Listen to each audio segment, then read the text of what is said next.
কোনো স্বামী মারা গেলে স্ত্রী যদি বলে আমার স্বামী ভালো ছিল, এটার কতটুকু গুরুত্ব তা কি আপনি জানেন?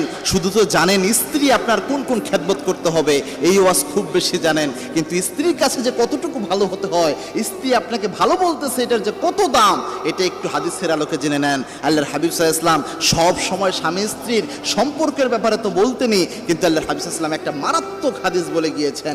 আল্লাহর হাবিব সাল্লাল্লাহু আলাইহি ওয়াসাল্লাম বলেছেন, কোনো স্বামী যদি মারা যায় বা কোনো স্বামীর জীবদ্দশায়ও তার স্ত্রী যদি বলে যে খেয়ারকম খেয়ারকম লিনিসাইকুম, কোন স্ত্রী যদি বলে আমার স্বামী খুব ভালো ছিল, আল্লাহর হাবিব বলেন তোমাদের মধ্যে আল্লাহর কাছে সেরা হয়ে যায় ওই ব্যক্তি যেই ব্যক্তি তার স্ত্রীর কাছে সেরা হয়ে যায়। অর্থাৎ যেই ব্যক্তি তার স্ত্রীর কাছে সেরা, সে আল্লাহর কাছে সেরা। এই কথা বলে আল্লাহর হাবিব সাল্লাল্লাহু আলাইহি ওয়াসাল্লাম বললেন যে আমি আমার স্ত্রীদের কাছে সবচেয়ে শ্রেষ্ঠ একজন মানুষ। এই জন্য আল্লাহর হাবিব সাল্লাল্লাহু আলাইহি ওয়াসাল্লাম গোটা দুনিয়ার কাছে শ্রেষ্ঠ হতে পেরেছেন। এই জন্য আমাদের উচিত হচ্ছে স্বামী স্ত্রীর কাছে ভালো হওয়ার চেষ্টা করা, স্ত্রী স্বামীর